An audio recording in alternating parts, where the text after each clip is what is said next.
Evangelho é revelada a justiça de Deus. Uma justiça que do princípio ao fim é pela fé.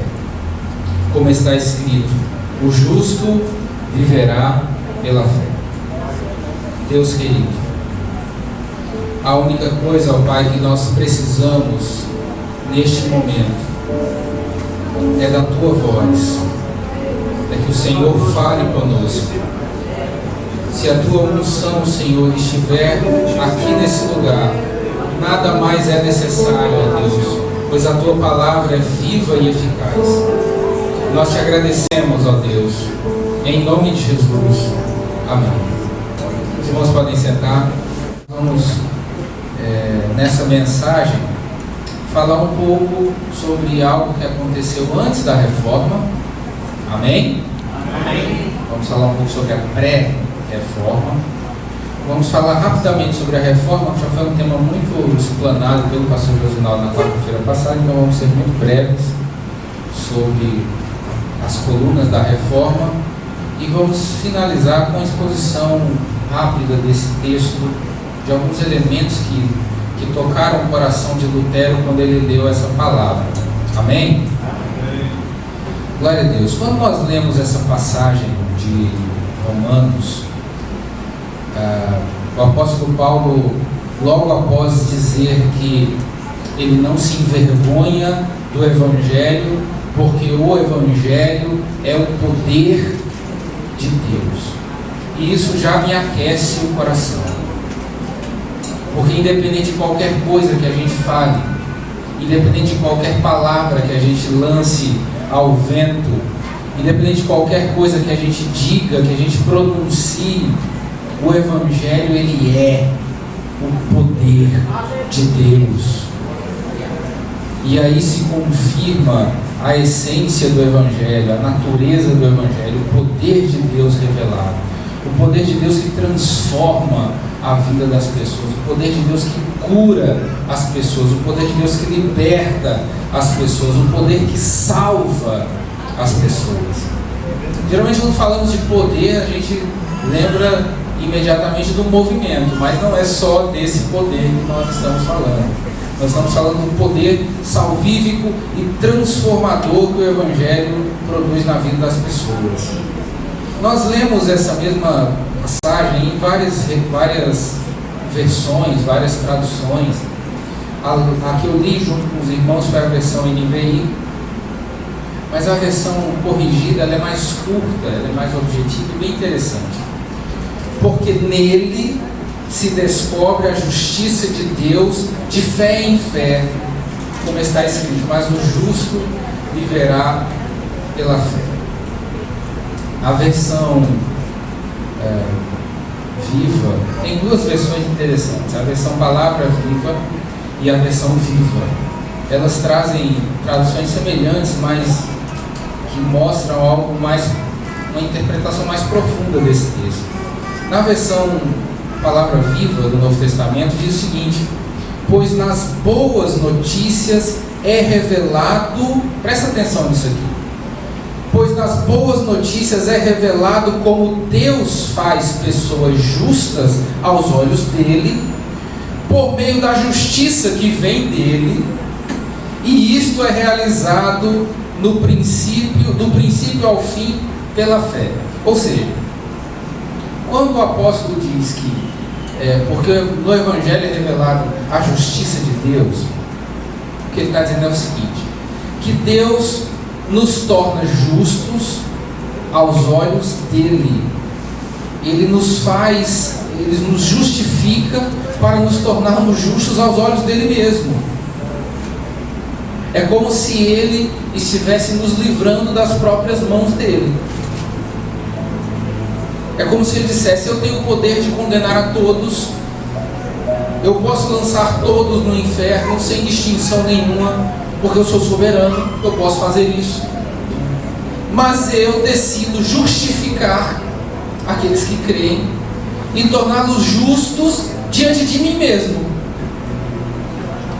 E aí você pode pensar que isso é estranho, isso parece soar estranho, mas isso cumpre um dos princípios de Deus, que é a justiça.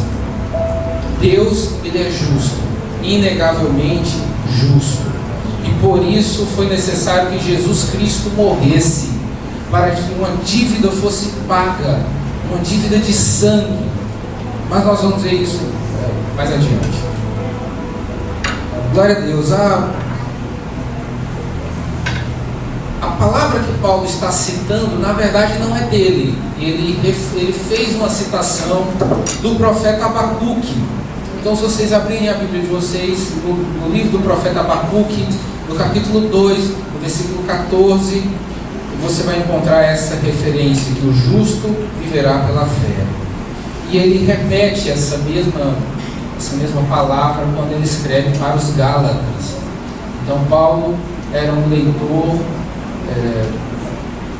fervoroso da Bíblia, do Velho Testamento. E aí ele cita várias passagens do Velho Testamento. Citou aqui em Romanos a passagem de Abacuque, e ele cita mais uma vez na carta aos Gálatas.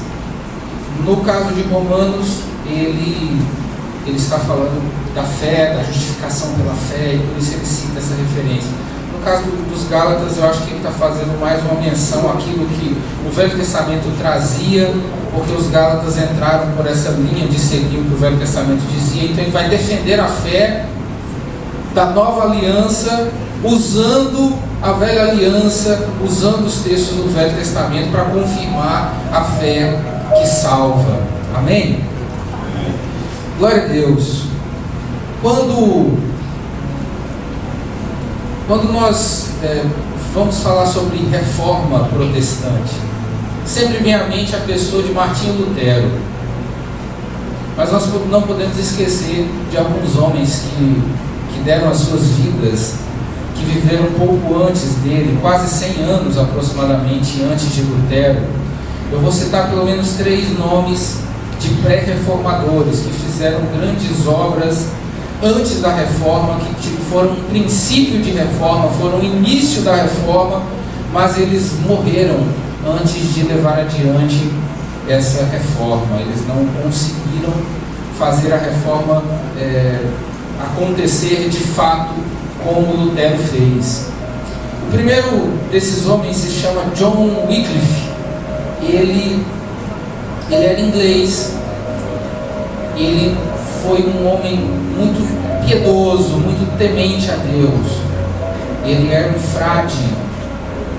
E esse homem, em um determinado período da vida dele, ele começou a questionar algumas coisas que a Igreja Católica daquele momento da história estava impondo ao povo.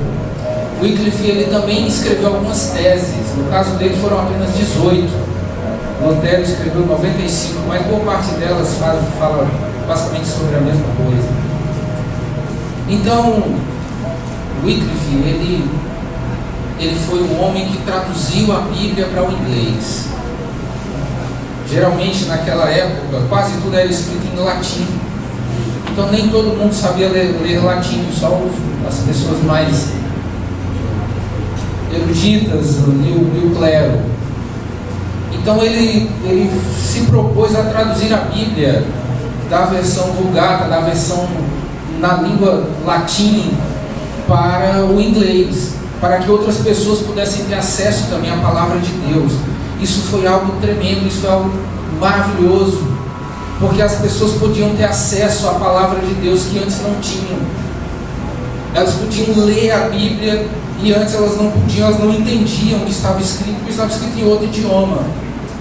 E aí ele dá ao povo inglês a primeira versão da Bíblia na língua inglesa. Dizem que ele não traduziu sozinho, mas a iniciativa de traduzir foi dele. E aí esse homem, ele começou a inspirar a vida de outros homens de Deus, tementes a Deus naquela época. E 2 deles foram Jan Hus, que vocês podem ler em algum lugar, John Hus, mas ele na verdade não era inglês, ele era da Boêmia, lá se fala alemão. Então esse homem, ele foi muito inspirado por John Wycliffe. E ele começou a dedicar a vida dele à pregação do Evangelho, e ele começou também a se aprofundar na Bíblia, começou a ler a palavra de Deus profundamente, começou a ser despertado pelo que a Bíblia dizia.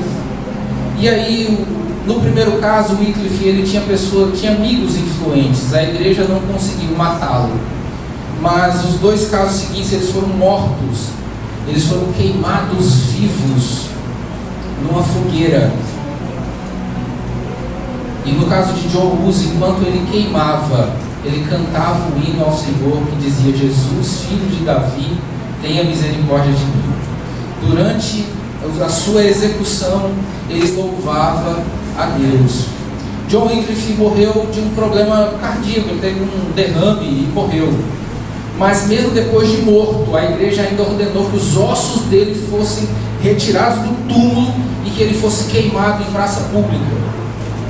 Mais de 10 anos depois, ele já morto e enterrado, exumaram o seu corpo, atearam fogo e jogaram as cinzas de John Wycliffe num riacho para que não houvesse nenhuma memória dele, que ele fosse completamente esquecido. Engraçado que John Hus, ele morreu mais ou menos 100 anos antes da reforma, um pouquinho mais que 100 anos. Dizem que enquanto ele queimava, ou minutos antes dele ser executado, ele disse: vocês estão matando um ganso, mas Deus levantará um cisne que vocês não vão conseguir calar. E aí, 100 anos depois, a reforma protestante estava acontecendo pelas mãos, pela vida de Martinho Lutero, que é o cisne que foi profetizado por John Hus. Eu ouvi essa história por um seminarista contando. Eu gostaria de poder ter lido a biografia completa de John Hus para poder confirmar isso, mas eu não tive acesso a esse texto. E por último, um homem chamado Jerônimo de Praga. Ele era amigo de John Hus, ou de Jan Hus. E ele morreu exatamente igual ao seu amigo um ano depois. O engraçado do Jerônimo de Praga foi que, muito pressionado pela igreja, a igreja católica estava perseguindo, através da Inquisição, todas as pessoas que se levantaram contra a doutrina que a igreja pregava naqueles dias. E ele, muito pressionado, ele foi obrigado a negar aquilo que ele estava dizendo. E aí, a história diz que ele sofreu um arrependimento muito doloroso, ele sentiu muita vergonha disso que ele fez. E aí, quando ele reconheceu que ele tinha cometido um erro em negar aquilo que ele tinha dito, ele começou a gritar na praça, desfazendo tudo que ele tinha negado e reafirmando tudo aquilo que ele havia aprendido na palavra de Deus. Assim como Pedro negou Jesus, Jerônimo de Praga também negou. E assim como Pedro se arrependeu, Jerônimo também se arrependeu. E por causa disso ele foi queimado numa fogueira também pela Igreja Católica nos seus dias, perto do ano de 1400, de 1300 e alguma coisa.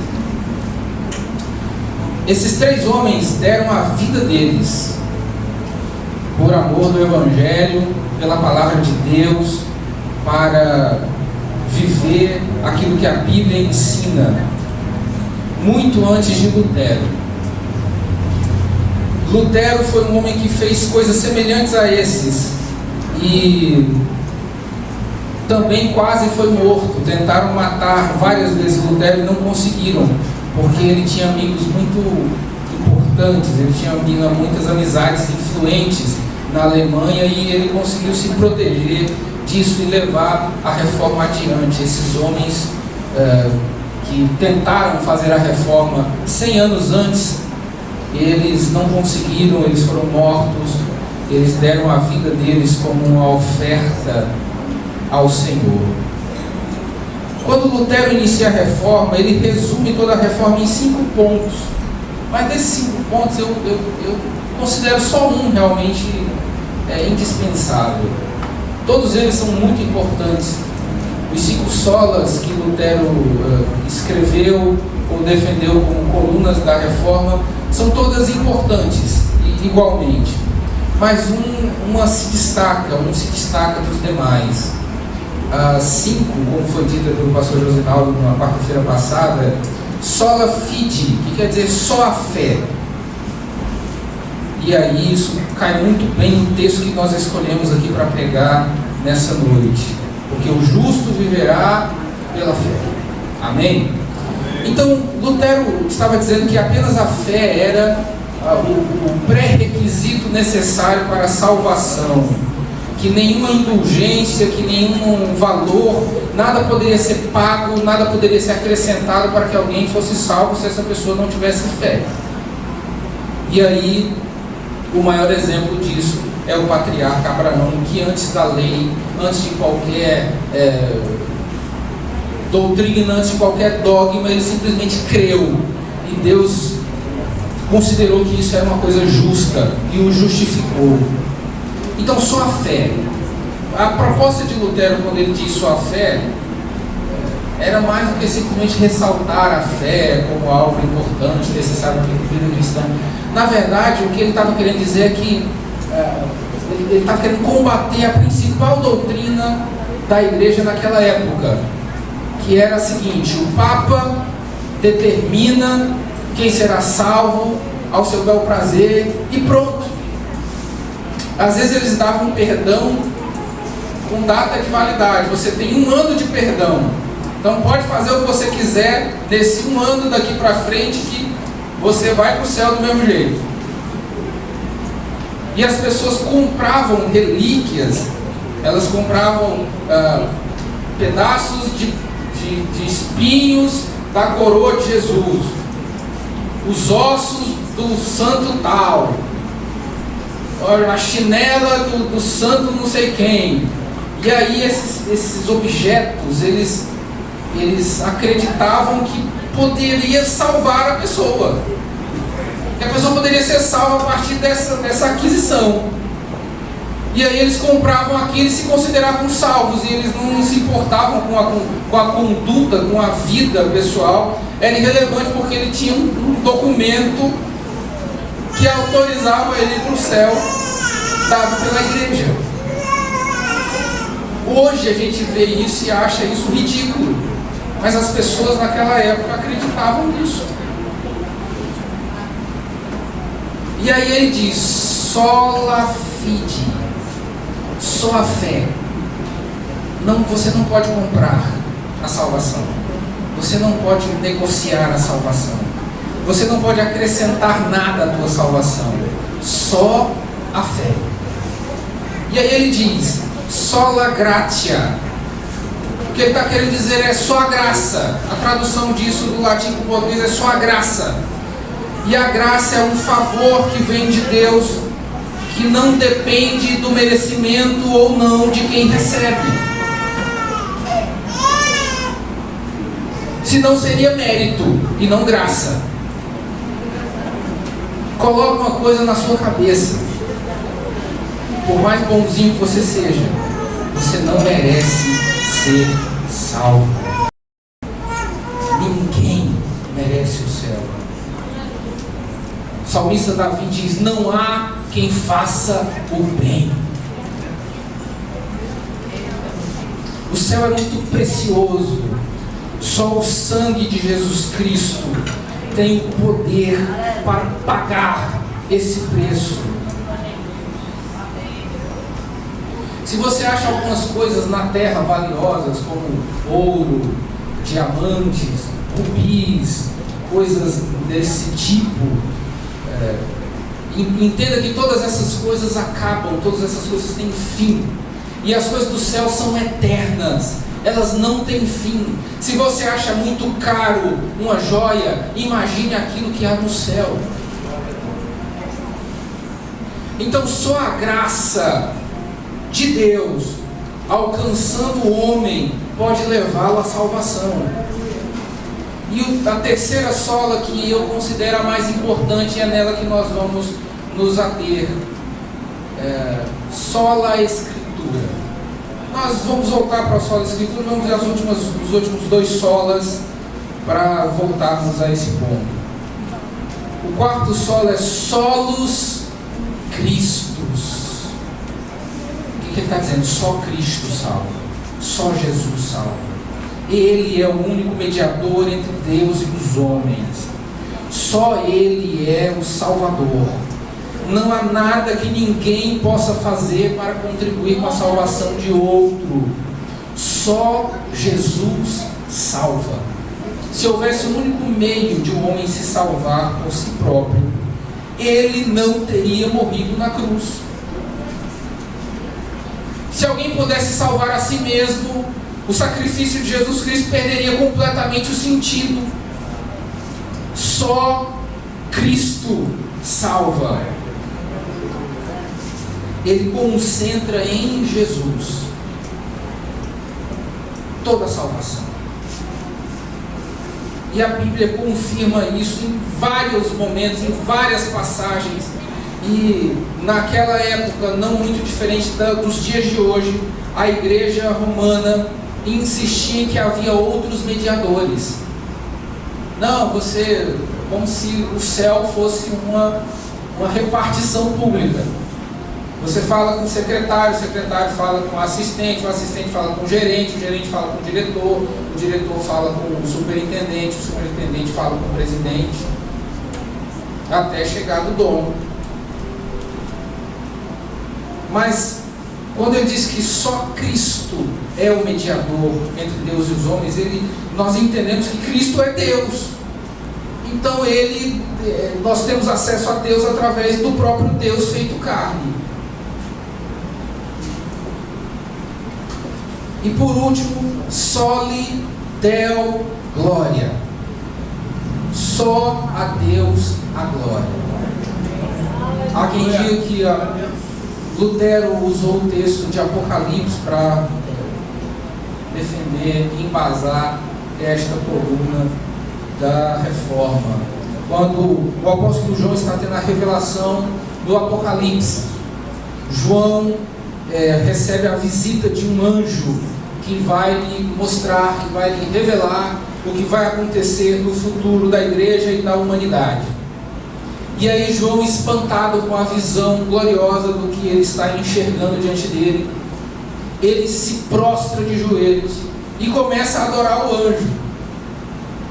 A reação é até compreensível, ele deveria estar vendo algo muito espantoso. E aí no mesmo instante o anjo o repreende e diz: eu sou um conservo teu e dos profetas, adora a Deus. Então o texto de Lutero diz: soli Deo glória, só a Deus a glória. Mas vamos voltar para o terceiro sola, que é sola escritura. Por que eu considero essa mais importante? Porque é da escritura que você adquire a fé. Porque a Bíblia diz que a fé vem pelo ouvir, e o ouvir a palavra de Deus. Então a fé do sola fide se consegue pelo sola escritura. E aí o texto, a outra sola gratia, você aprende na escritura que só a graça de Jesus Cristo é que nos salva. Você aprende na escritura que só Cristo salva, solos Cristos.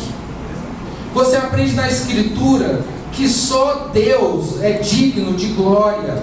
Então tudo se concentra na escritura. É por isso que a gente conhece os 5 solas da reforma protestante, mas todo mundo só fala do sola escritura. É o que você mais percebe nos textos, nas mensagens, nos artigos, onde você encontra conteúdo sobre a reforma, se dá uma atenção generosa para o sola escritura, porque é na escritura que todas as outras doutrinas da palavra, do evangelho, da reforma, todas elas acontecem e convergem para a escritura. Tudo está na palavra, inclusive Cristo, que é o verbo. Ele disse: eu sou o verbo, eu sou a palavra. No princípio era o verbo, no princípio era a palavra. Mas vamos ao texto, não temos muito tempo. A mensagem do apóstolo Paulo à igreja de Roma diz o seguinte: porque no Evangelho é revelada a justiça de Deus, uma justiça que do princípio ao fim é pela fé. E aí ele cita Abacuque: como está escrito, o justo viverá pela fé. E eu gostaria de pegar apenas essa palavra para continuar a mensagem: viverá. A Bíblia, em especial o Novo Testamento, quando foi escrito em grego. E na língua grega existem diferentes palavras que são traduzidas às vezes da mesma forma para o português. Nesse versículo especificamente, no final desse versículo, ele usa a palavra viverá. E aí, o grego tem duas palavras, basicamente, que falam de vida. A primeira é bio. Todo mundo que estuda biologia, logo nas primeiras aulas, entende ou descobre o significado da palavra biologia. A definição: biologia é o estudo da vida, onde bio é vida e logia é estudo. Amém? Estou certo aí, adolescentes? Amém. Então isso vem do grego, biologia. Mas a palavra que o apóstolo Paulo escreveu aqui não é bio e nem uma variação de bio. A palavra que ele escreveu é zao, que é uma variação da palavra zoe, que também é vida, mas outro tipo de vida. Enquanto vida, bio, é orgânico, é matéria, é físico, é carne, é natural, é humano, é carne e osso, é sangue. Isso é bio. Um cachorro tem bio, uma árvore tem bio, uma pessoa tem bio, uma bactéria tem bio, tudo tem bio, tudo é vida, tudo é vivo. Mas nenhum desses, senão o homem, nenhum desses, senão o ser humano, tem zoe. Para ter bio, basta ter célula. Para ter bio, basta ter metabolismo, basta ser algo orgânico. Se você não for uma pedra, você tem bio. Se você não for mineral ou gasoso, você é bio, você é vida, você tem vida em si mesmo. Mas quando o apóstolo Paulo fala de vida nesse versículo, ele não está falando simplesmente de estar vivo, de ser um corpo, de ser orgânico, de ter células se multiplicando. Ele não está falando de ser parecido com um animal ou com uma planta, que também tem vida. Ele está falando de um outro tipo de vida, uma vida maior, uma vida que transcende a vida humana, uma vida que transcende a vida natural. Ele está falando de uma vida eterna, ele está falando de alma, ele está falando de não apenas respirar, mas ele está falando de uma vida real, vida de verdade. A gente às vezes usa a expressão, às vezes a pessoa sofre algum tipo de acidente e ela acaba em um estado vegetativo no hospital.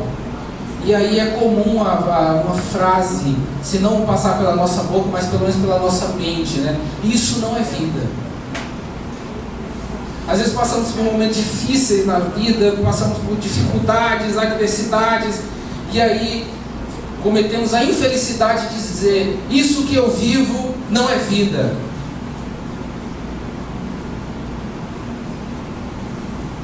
Quando o apóstolo usa a palavra zal para falar o verbo, viverá, ele está querendo dizer que é uma vida de verdade. Ele está falando que é uma vida ativa e abençoada no reino de Deus. Existe literalmente essa possibilidade de tradução, se você pegar o dicionário grego ou português. Ele usa ser ativo, abençoado, eterno no reino de Deus. Ele escreveu desse jeito, o tradutor.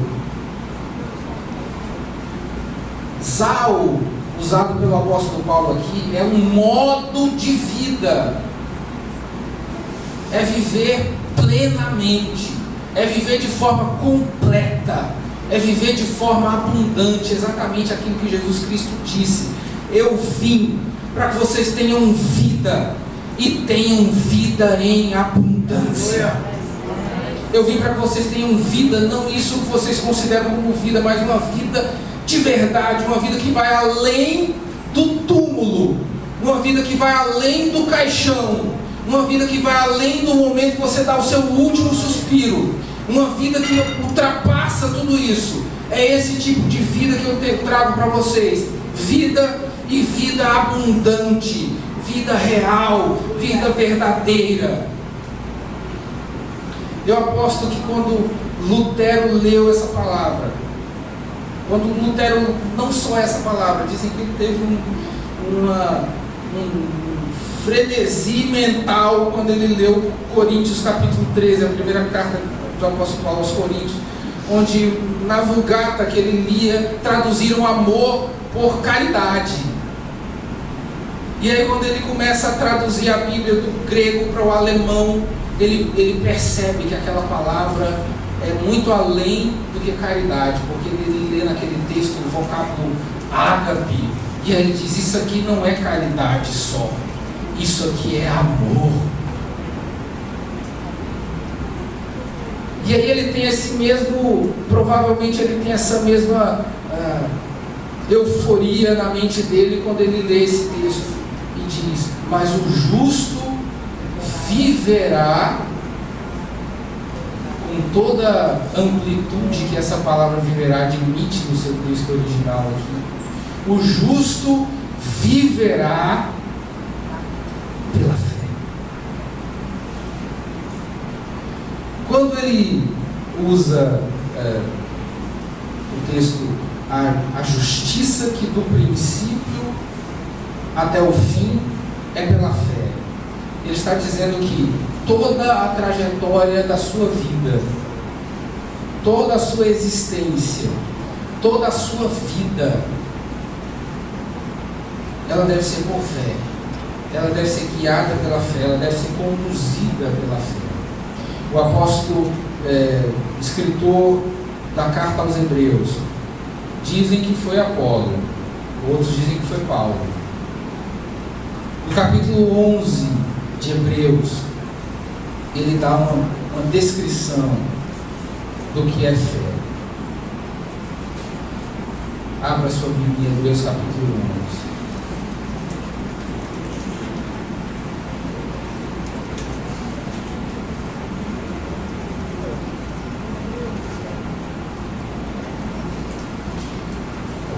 Ora, a fé é o firme fundamento das coisas que se esperam e a prova das coisas que se não veem.